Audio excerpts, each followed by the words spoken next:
ठीक है, फिर हम स्टार्ट कर रहे हैं आज। कल हमने कंप्लीटिंग द स्क्वायर जो है वो पढ़ लिया था, तो हम एक्सरसाइज 4.3 पे थे और फर्स्ट क्वेश्चन हमने कवर किया था। ओके, अब देखिए जो यहां पर सेकंड क्वेश्चन है जो हमें आज कवर करना है, इसमें क्या दिया है? Find the root of the quadratic equation given in equation 1 above by applying the quadratic formula. तो अब हमें जो फर्स्ट क्वेश्चन दिया था इसमें जितने भी पार्ट्स हैं इनके रूट्स निकालने हैं। जैसे कल हमने रूट निकाले थे कंप्लीटिंग द स्क्वायर से, और आज हमें यहां पर रूट को फाइंड करना है bye applying the quadratic formula. तो हमने आपको बताया था इस पूरे चैप्टर में हम क्वाड्रेटिक इक्वेशन को सॉल्व करने के मेथड पढ़ेंगे। दो मेथड हम पढ़ चुके हैं। First method is the factorisation method. Second method जो हमने पढ़ा था वो मेथड था कंप्लीटिंग द स्क्वायर, और आज हम पढ़ने जा रहे हैं थर्ड मेथड। ये थर्ड मेथड है bye applying the quadratic formula. तो नोट कर लीजिएगा, थर्ड मेथड हम स्टार्ट कर रहे हैं, और ये थर्ड मेथड है क्वाड्रेटिक फॉर्मूला को अप्लाई करके किस तरह से इक्वेशन के रूट्स को फाइंड करा जाएगा, किस तरह से इक्वेशन को सॉल्व करा जाएगा, ये अभी हम पढ़ने जा रहे हैं। तो बेटा एक काम करते हैं, जनरल फॉर्म क्वाड्रेटिक इक्वेशन की ये हुआ करती है। तो क्वाड्रेटिक फॉर्मूला जो है वो कैसे बना? वैसे तो डायरेक्ट फॉर्मूला है, उस डायरेक्ट फॉर्मूले को अगर हम पढ़ लें और अप्लाई कर लें हम रूट्स को निकाल सकते हैं।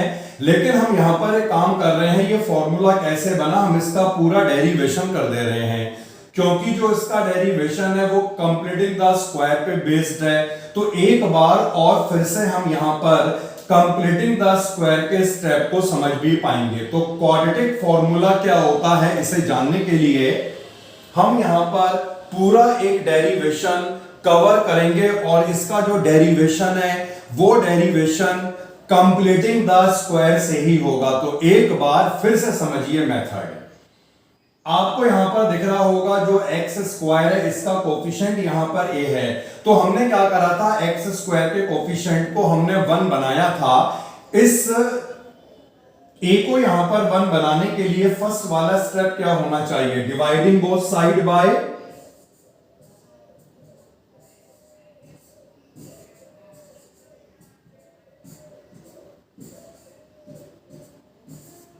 Dividing both sides by a. तो हमने इक्वेशन को डिवाइड कर लिया है ए से। सेकंड स्टेप ये हुआ करता था जो होल स्क्वायर है वो किसका बनेगा, और दो कंडीशंस हमारे पास हैं, या तो हम स्क्वायर बना दें ए प्लस बी का, या हम स्क्वायर बनाएं ए माइनस, क्या बेटा?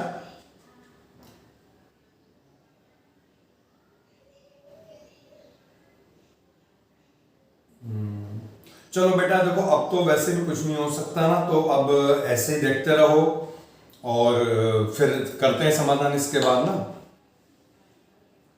क्योंकि वो वर्जन डाउनलोड करने में टाइम लग जाएगा फिर, है ना। तो होल स्क्वायर या तो हम बनाएंगे ए प्लस बी का, या हम बनाएंगे ए माइनस बी का, और ये डिपेंड करता है x के कोफिशिएंट पर। यहां पर जो x का कोफिशिएंट है ये पॉजिटिव है, तो इसका मतलब है होल स्क्वायर बनेगा a प्लस बी का स्क्वायर। कैसे बनेगा? हमने बताया था a हमेशा x होगा, और जो यहां पर आपको b दिख रहा है ये b क्या होगा? जो भी x का कोफिशिएंट है इसका हाफ। x का कोफिशिएंट कितना है? b अपॉन a, और अगर इसका हाफ करेंगे तो आएगा b अपॉन 2a। मतलब यहां पर हमें होल स्क्वायर बनाना है x plus b upon 2a का होल स्क्वायर। इसके बाद हम क्या करते थे, ये वाली जो टर्म आपको दिख रही है, इस वाली टर्म का होल स्क्वायर माइनस करा जाता था, तो यहां पर हमने इस वाली टर्म के स्क्वायर को माइनस कर लिया, b square upon 4a square, इसका स्क्वायर ये आएगा, और c अपॉन a जो कांस्टेंट हुआ करता था ये अपनी पोजीशन पे ऐसे ही रहेगा। तो ये सारे स्टेप वही हैं जो कंप्लीटिंग द स्क्वायर में लगाया करते थे। अब हमें इक्वेशन को सॉल्व कर लेना है, तो सॉल्व करने के बाद हमें क्वाड्रेटिक फॉर्मूला मिल जाएगा, उसके बाद हम अप्लाई कर देंगे। नाउ नेक्स्ट वाला स्टेप देखिए,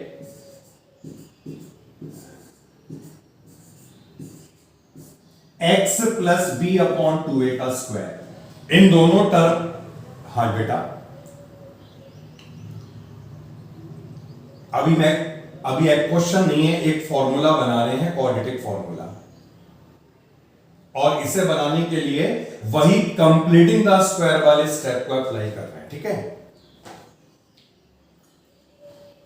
तो इन दोनों टर्म को मैं राइट हैंड साइड में ले जाता हूं, b square upon 4a square, और ये आएगा माइनस c अपॉन a। अब हमें राइट हैंड साइड को सॉल्व करना है।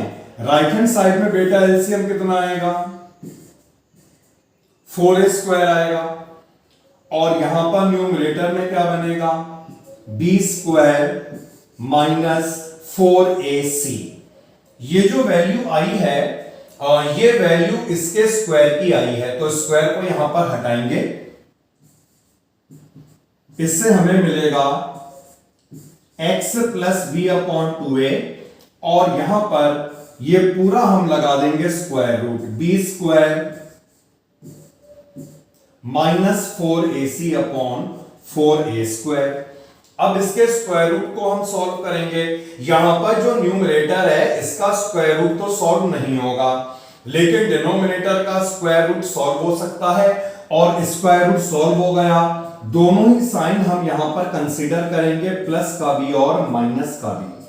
तो ये हमने प्लस माइनस साइन कंसीडर कर लिया।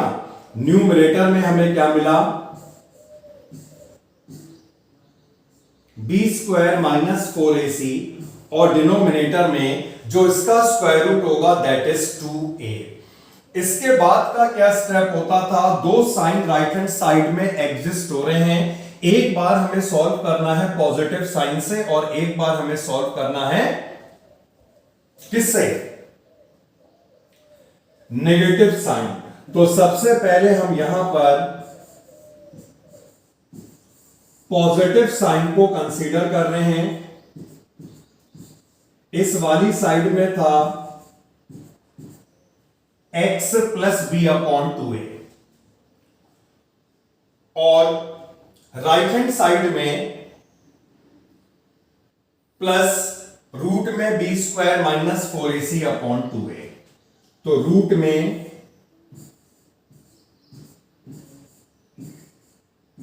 b square minus 4ac upon 2a। इस वाली टर्म को हम यहां पे लाएंगे, तो जो x होगा that is minus B upon 2a plus root b square minus 4ac upon 2a, और क्योंकि दोनों में 2a कॉमन है तो इसे हम इस तरह भी लिख सकते हैं, minus b plus root B square minus 4ac upon 2a। तो ये एक फॉर्मूला बन गया रूट को निकालने का। दो रूट होते हैं, एक रूट तो ये निकलेगा, दूसरा रूट क्या निकलेगा, इसके लिए हमें यहां पर नेगेटिव साइन को कंसीडर करना होगा, टेकिंग नेगेटिव साइन। ठीक है, क्लियर हो रहे बेटा स्टेप? केवल कैलकुलेशन है। B square minus 4ac upon 2a, और इसे हम यहां पर लाएंगे तो ये वाला स्टेप बन जाएगा। बस यहां पर केवल साइन बीच में नेगेटिव का है, तो यहां पर जो x की वैल्यू आएगी इस वाले केस से वो क्या आएगी, माइनस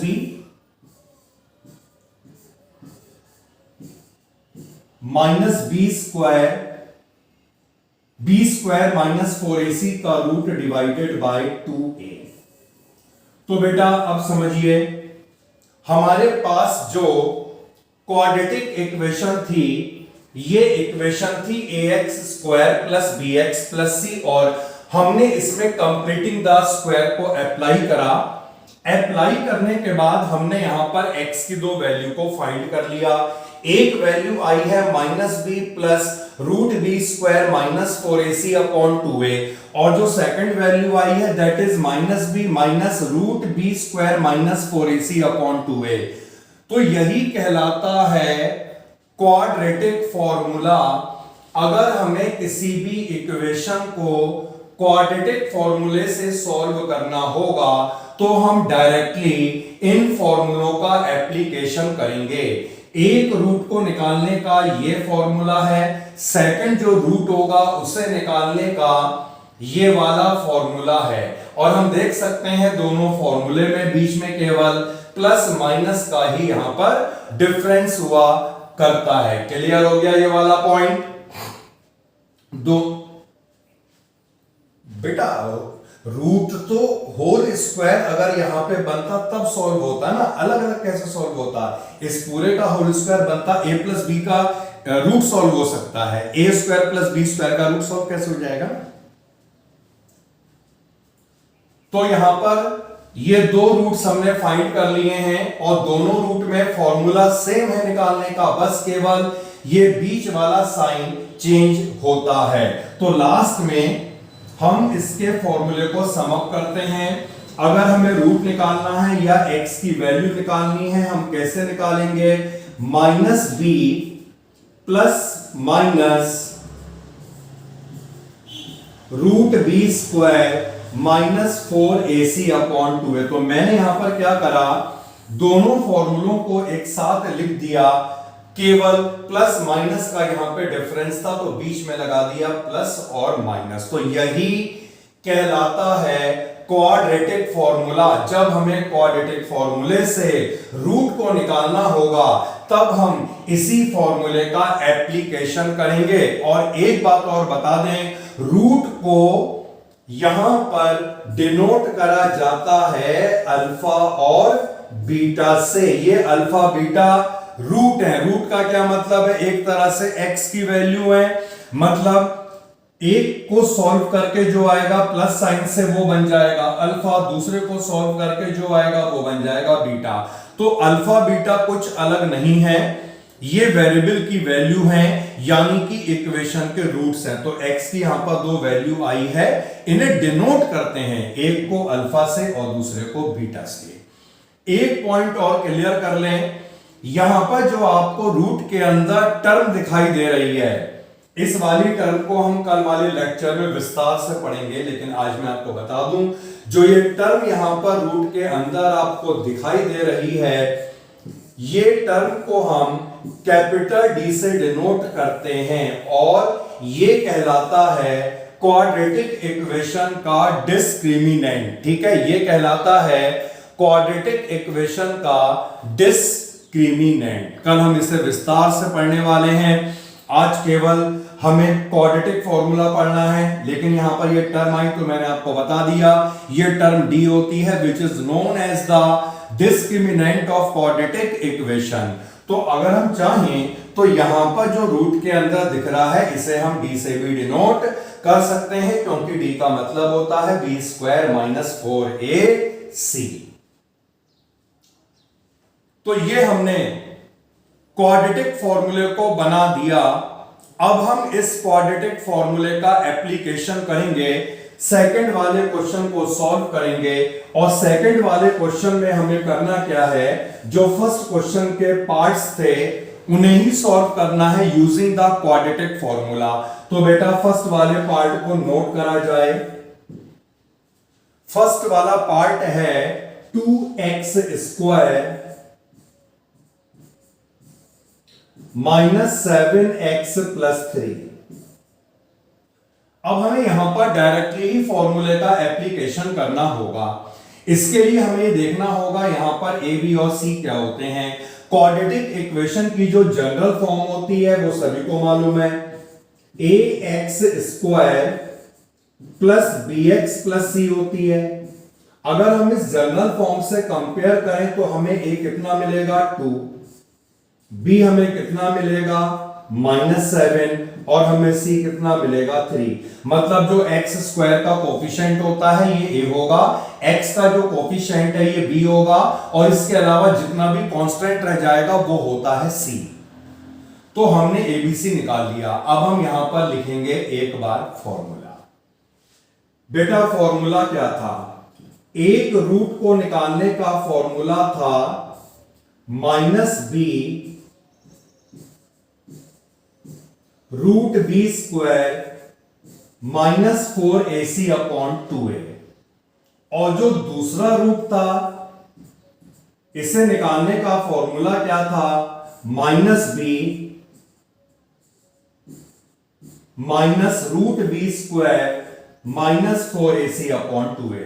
तो हम यहां पर एक काम कर लेते हैं, जो ये क्वांटिटी आपको रूट के अंदर दिखाई दे रही है जिसे हमने अभी d से डिनोट करा डिस्क्रिमिनेंट, तो पहले हम इसे अलग से निकाल दें और बाद में इसमें अप्लाई कर देंगे। ठीक है, तो d क्या हुआ करता है b स्क्वायर -4ac। अब बेटा हमारा b कितना है -7, a कितना है 2 और c कितना है, इसे सॉल्व कर लीजिएगा। सॉल्व करने के बाद कितना आएगा ये 49 माइनस 24 जो आ जाएगा 25 के इक्वल। तो इस क्वांटिटी को हमने अलग से फाइंड कर लिया। अब हम क्या करेंगे, यहां पर सारी वैल्यू को पुट करेंगे। देखिए बेटा, सबसे पहले हम यहां पर वैल्यू पुट कर रहे हैं, तो एक रूट हमें मिलेगा -b और b पहले से नेगेटिव है तो कितना हो जाएगा 7। ये हमें कितना मिला √25 डिवाइडेड बाय 2a और 2a का मतलब होगा 2 × 2 4। इसे सॉल्व करके एक वैल्यू आएगी 7 + 5 अपॉन 4 यानी कि 3। और सेकंड वैल्यू कैसे आएगी, हमें मालूम है जो सेकंड रूट है वो यही होता है, बस केवल ये वाला जो साइन है वो चेंज हो जाता है। तो हम बीच वाले साइन को चेंज कर लेंगे, 7 माइनस √25 अपॉन 4, जिसे सॉल्व करके हमें मिलेगा 7 माइनस 5 अपॉन 4 यानी 2 अपॉन 4 यानी 1 अपॉन 2। तो x की दो वैल्यू जिसे हम रूट बोलते हैं वो कौन कौन सी आई, 1 is 3 and the other is 1 upon 2। Clear बेटा, कोई डाउट कुछ नहीं है इसमें। जो हमने क्वाड्रेटिक फॉर्मूला बनाया है उसी क्वाड्रेटिक फॉर्मूले का हमें एप्लीकेशन कर लेना है। बताइए, एनी डाउट? ओके, तो ये हमने एक पार्ट को कवर करा। अभी हमारे पास और भी बहुत सारे पार्ट हैं, एक दो पार्ट में आपको और कराऊंगा, फिर एक प्रैक्टिस करने को दूंगा। तो अब हम मूव करते हैं सेकंड पार्ट में।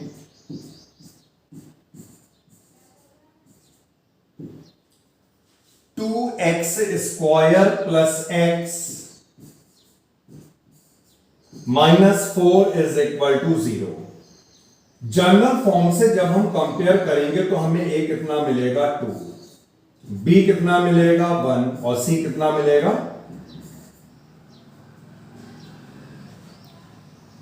जो क्वांटिटी d हुआ करती है उसे हम अलग से निकाल देंगे क्योंकि वहां पर रिप्लेस करना ज्यादा आसान है। तो हम यहां पर d को इवेल्युएट कर रहे हैं और d को निकालने का फॉर्मूला था b square -4ac 1 square -4, a कितना है यहां पर 2 और c कितना है यहां पर -4। तो ये हो जाएगा 16 और 2 32 प्लस का और +1 लिख दे बेटा 33। अब फॉर्मूले को अप्लाई करें तो फॉर्मूला क्या था, अब देखिए मैं इस बार क्या कर रहा हूं, दोनों फॉर्मूलों को मैं एक साथ लिख रहा हूं, मतलब प्लस माइनस लगाकर बाद में अलग अलग कर लेंगे। तो plus minus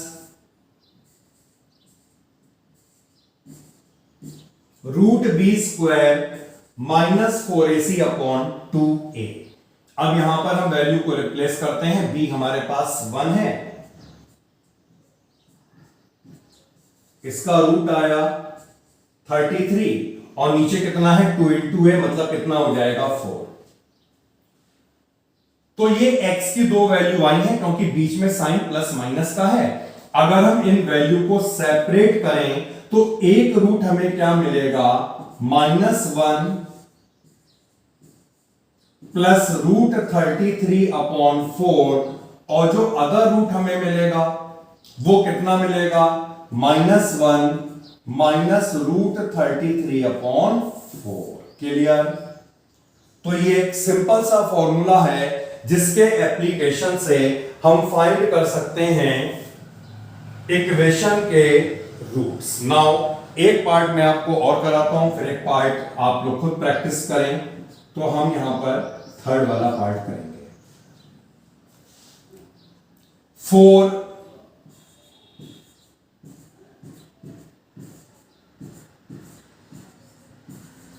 x square plus 4 root 3x और plus 3।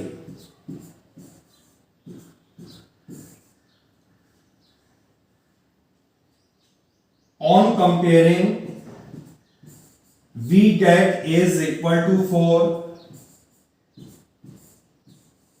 b is equal to 4 root 3 and c is equal to 3. Discriminant जिसे हम d बोला करते हैं, इसे हम इवेल्युएट कर रहे हैं, b स्क्वायर माइनस 4ac होता है ये। तो b स्क्वायर का मतलब है 4 रूट 3 का स्क्वायर, और a का मतलब है यहां पर 4, c का मतलब है यहां पर 3। कितना आएगा सॉल्व करके, जब इसके स्क्वायर को सॉल्व करेंगे तो यहां पर ये 48 मिलेगा, और जब आप इसे सॉल्व करेंगे ये भी आपको 48 मिलेगा, यानी ये कितना मिल गया, 0 मिल गया। अब रूट्स को निकाल ले बेटा, तो फॉर्मूला रूट को निकालने का लिखा हुआ है, मैं अप्लाई कर दे रहा हूं।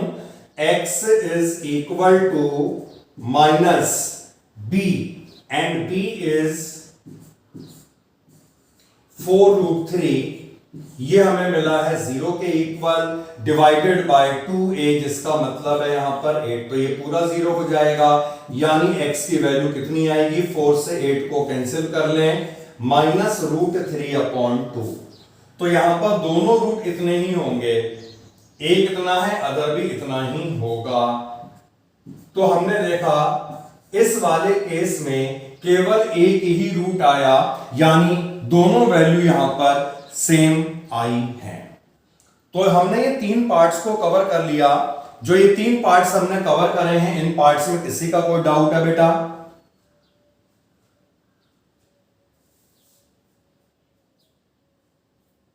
नहीं है इसका मतलब डाउट? ओके, फोर्थ वाला पार्ट मैंने रहने दिया है, इस पार्ट को आप अपने आप कवर करें, और डाउट अगर है तो आप कल पूछ सकते हैं इसे। अब हम आते हैं नेक्स्ट क्वेश्चन पे, थर्ड वाला क्वेश्चन पढ़िए। Find the roots of the following equations. इन इक्वेशंस के हमें रूट निकालने होंगे। नोट करते हैं थर्ड क्वेश्चन का फर्स्ट पार्ट।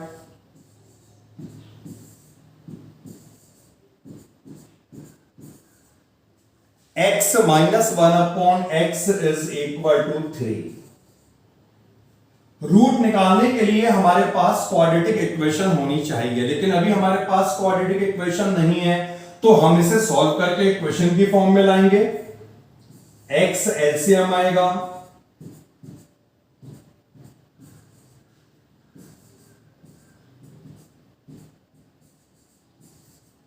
तो हमारी इक्वेशन क्या बनी,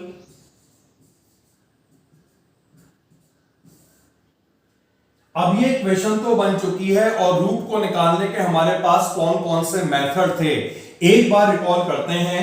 एक मेथड था हमारे पास फैक्टराइजेशन मेथड, एक मेथड था completing the square of third, अभी हमने पढ़ा। देखिए ध्यान रखिएगा, कंप्लीटिंग द स्क्वायर मेथड को तभी अप्लाई करना है जब आपसे पूछा जाए, अगर नहीं पूछा जाए बिल्कुल अप्लाई ना करें। नॉर्मली सबसे ज्यादा जो यूज होता है वो फैक्टराइजेशन मेथड का ही होता है, और अगर फैक्टर नहीं बन पाते हैं तब हम इस क्वाड्रेटिक फॉर्मूले को लगा देते हैं। अब ये बताइए 1 के फैक्टर करके हमें 3 लाना है, आ सकते हैं? 1 के फैक्टर करके आपको 3 लाना है, क्या ऐसा पॉसिबल हो सकता है?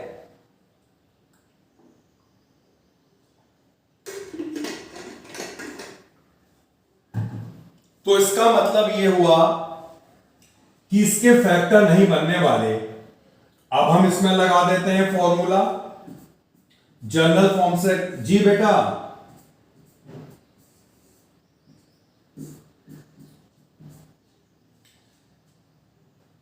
इक्वेशन बनी है x square minus 3x minus 1। Okay,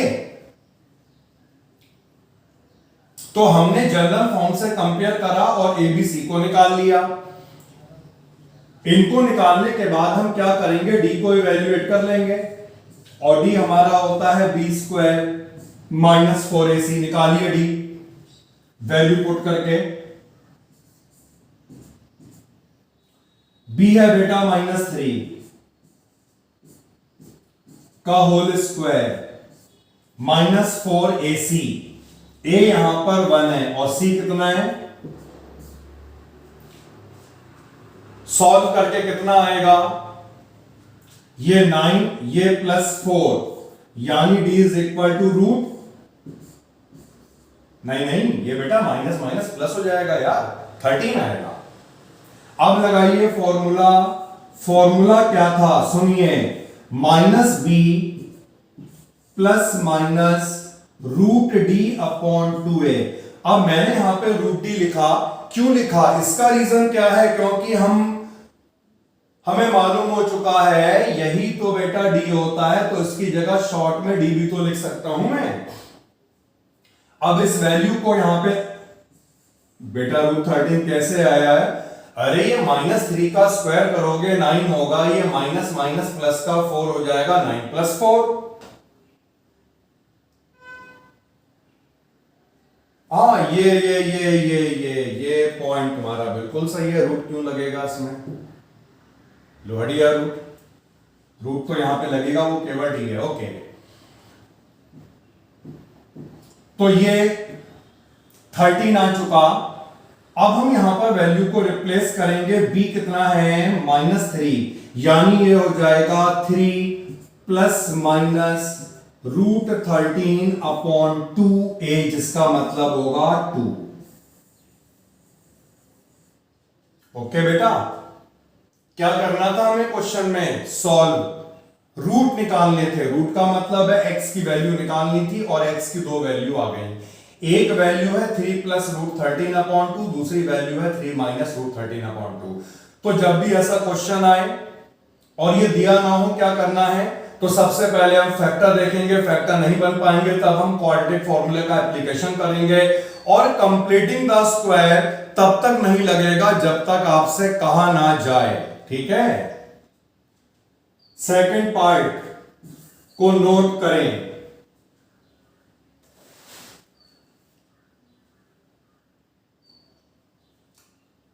तो बेटा फॉर्मूले में -b होता है ना, तो माइनस माइनस, क्लियर, प्लस हो जाएगा ना वो माइनस माइनस। ठीक है, तो सेकंड वाले क्वेश्चन, सेकंड वाले पार्ट को नोट कर लेते हैं, और सेकंड पार्ट है 1/x + 4 -1/x - 7 is equal to 11/30। Quadratic equation को फॉर्म करना है। इक्वेशन को फॉर्म करने के लिए क्या करोगे यार बताओ बेटा, इक्वेशन को फॉर्म करने के लिए हम क्या करेंगे, हाँ करिए मल्टीप्लाई, एलसीएम लेना है, सॉल्व करना है ना।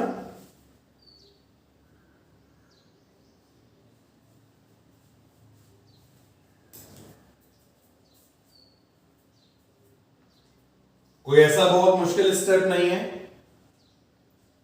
नॉर्मल से स्टेप्स हैं, एलसीएम कितना आएगा?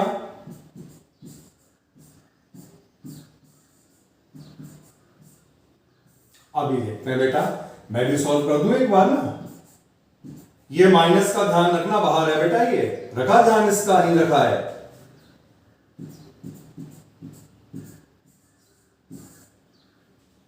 एक्स कैंसिल किया था, -11 अपॉन, इसे जब मल्टीप्लाई कर लोगे तो मल्टीप्लाई करके हमें क्या मिलेगा? X square -28। सीधे मैंने सॉल्व कर दिया, ठीक है। -7x + 4x -3x, और यहां पर ये 11/30 तो है ही, 11 से इसे भी तो कैंसिल कर सकते हैं, मतलब डिवाइड कर सकते हैं।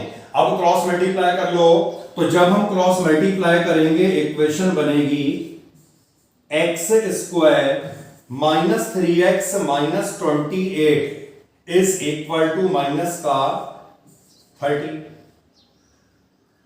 इसे इधर ले जाओ तो कितना हो जाएगा? 30 - 28 यानी x square -3x + 2 is equal to 0। Solve करने के लिए हम कुछ भी मेथड लगा सकते हैं, लेकिन सबसे पहले फैक्टराइजेशन को ही अप्लाई करते हैं। क्या हम 2 के फैक्टर बना के 3 ला पाएंगे? क्यों नो भाई, ला सकते हैं। हाँ, x square -2x -x + 2 is equal to 0। चलिए आगे कार्रवाई पूरी करो, मुझे बताओ x की 2 वैल्यू कौन सी आ रही हैं जल्दी से। एक x कितना? ठीक है, तो एक x मिलेगा 1 और एक x मिलेगा 2। तो हमने देखा कुछ नहीं करना था, सॉल्व करना था, उसके बाद अप्लाई कर देना है। तो इस पूरे चैप्टर में हम यही तो पढ़ रहे हैं, इक्वेशन को सॉल्व कैसे करा जाता है ना। चलिए अब आ गए हैं तुम्हारे favourite questions. Question number 4 word problems हैं। सम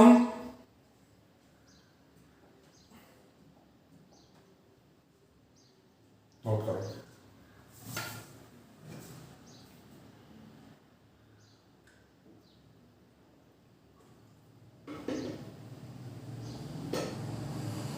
नेक्स्ट क्वेश्चन को पढ़ते हैं बेटा। Sum of the reciprocals of the Rahman's age 3 years ago and 5 years from now is 1/3, find the percentage. बहुत सिंपल सी इक्वेशन दी है, कंडीशन दी है। क्या दिया है? रहमान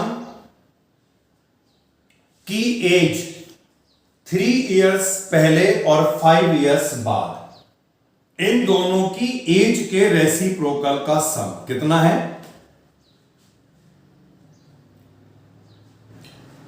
तो हमने रहमान की एज को मान लिया,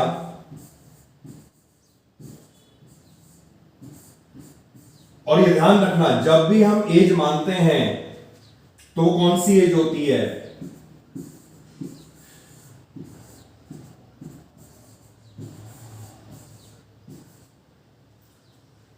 ये आगे भैया रहमान्स की परसेंटेज।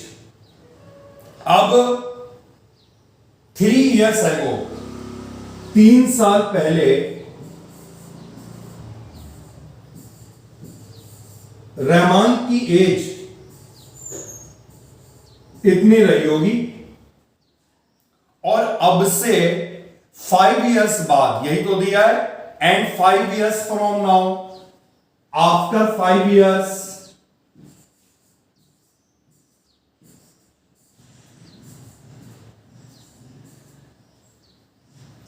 इसकी एज इतनी हो गई होगी। According to problem, according to condition, इन दोनों की age 3 years ago and 5 years after. अगर ये दोनों एज के रेसिप्रोकल का हम सम करें तो ये सम हमें कितना है? How much? बनाइए इक्वेशन, करिए solve.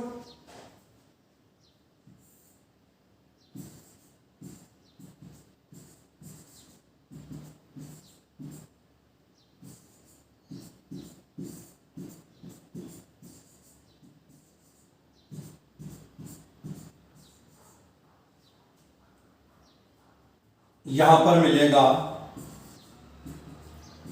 2x plus 2 upon X square plus 2x minus 15 is equal to 1/3। आसानी से मल्टीप्लाई करके इक्वेशन बन जाएगी।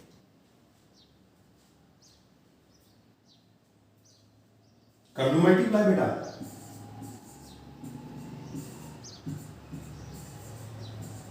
ओ मतलब आप नहीं करेंगे? ओके, क्या बनी बताइए फिर।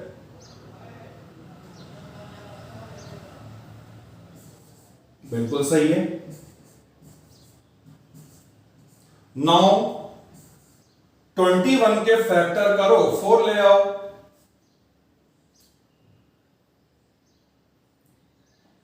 ओके बेटा,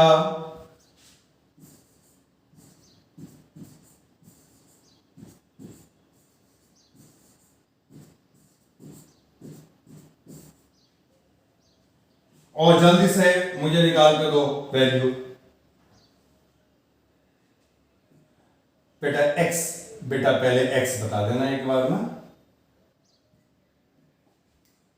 तो x की वैल्यू आ रही है 7 और एक वैल्यू आ रही है -3, तो -3 तो नहीं हो सकती यार उसकी एज ना। तो राइट आंसर रहमान्स की जो एज होगी that is 7 year. Question number 5।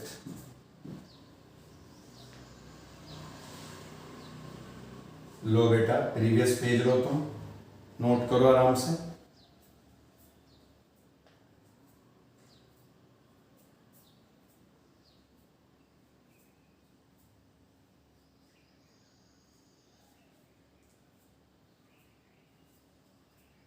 Next question को पढ़ते हैं और इसमें class test sum of Shefali's marks in mathematics and English इज इतना।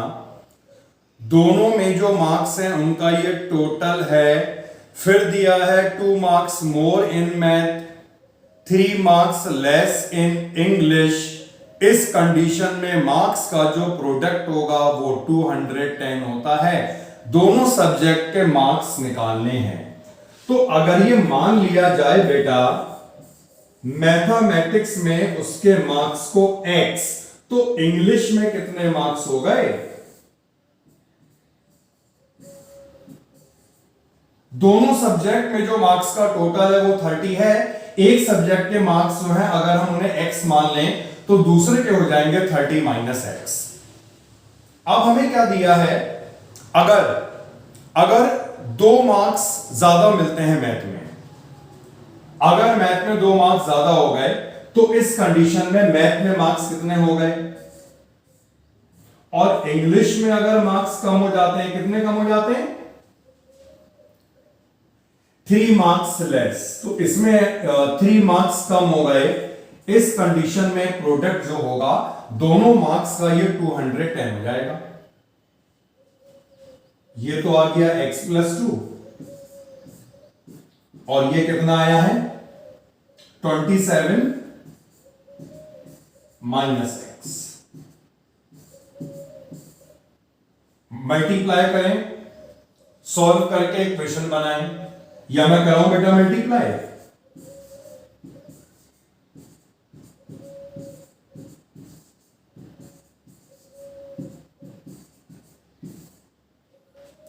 लीजिए मैंने मल्टीप्लाई तो कर दिया यार, क्वेश्चन बता देना मुझे।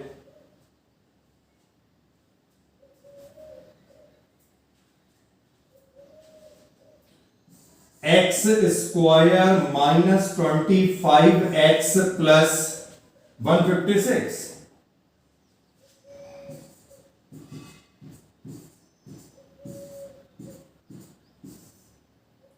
अब बेटा 156 के फैक्टर बनाओ, 25 आ जाए किसी तरह। 13 ऑन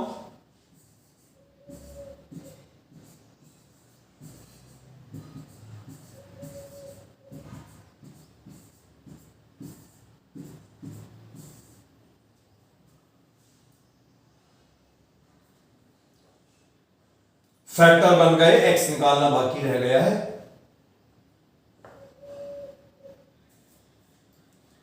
ओके, देखिए यहां तक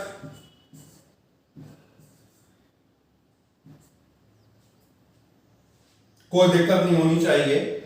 x की वैल्यू आ चुकी है 12 एंड 13।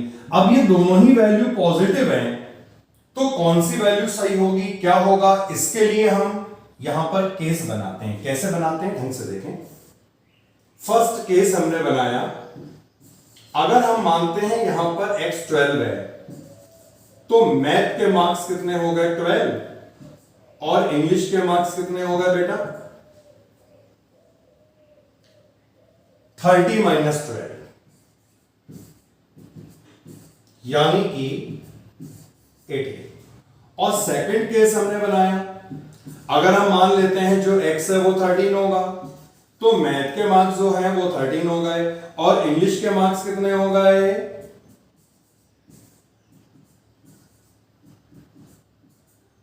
यानी कि इस क्वेश्चन के दो आंसर हैं।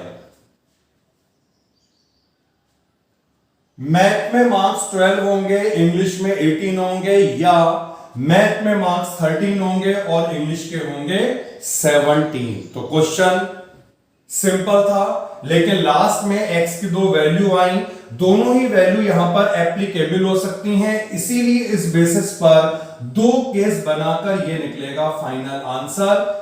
मैथ के मार्क्स 12, इंग्लिश के 18, या सेकंड केस मैथ के 13, इंग्लिश के 17। Okay, question number 6।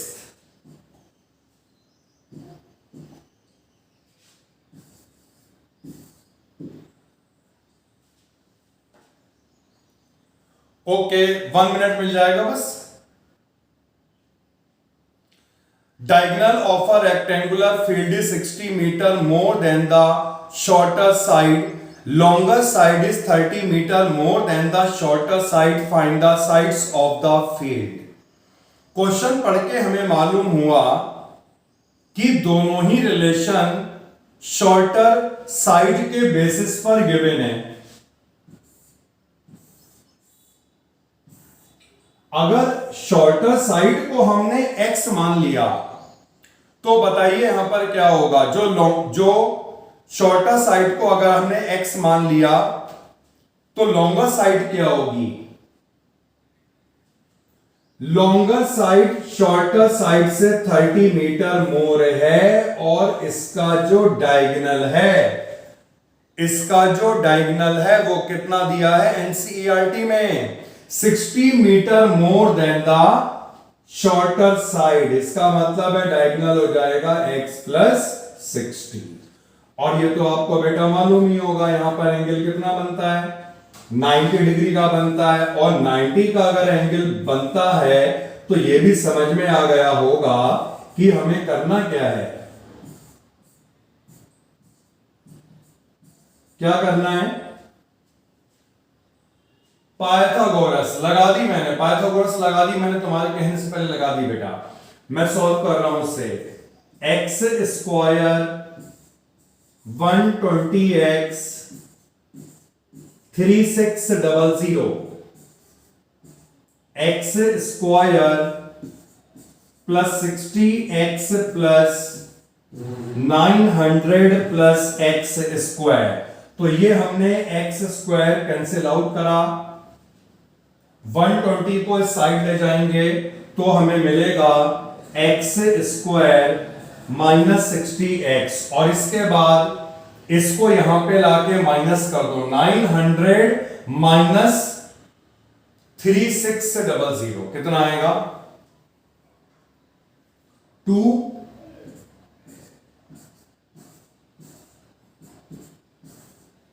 मिला बेटा नहीं मिला ये। अब 2700 के फैक्टर करके लाना है 60। तो बहुत सिंपल लग रहा है मुझे, क्योंकि 9 और 3 27 होता है, 9 में 3 माइनस करके 6 आएगा, 0 बढ़ा दो, तो एक फैक्टर क्या होगा, -90x and other is 30x।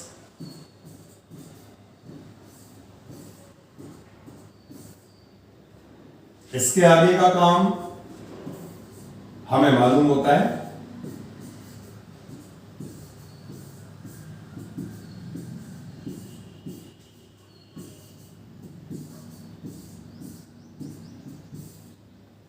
दोनों फैक्टर को हम 0 जब पुट करेंगे तो एक x मिलेगा -30 और एक x मिलेगा 90।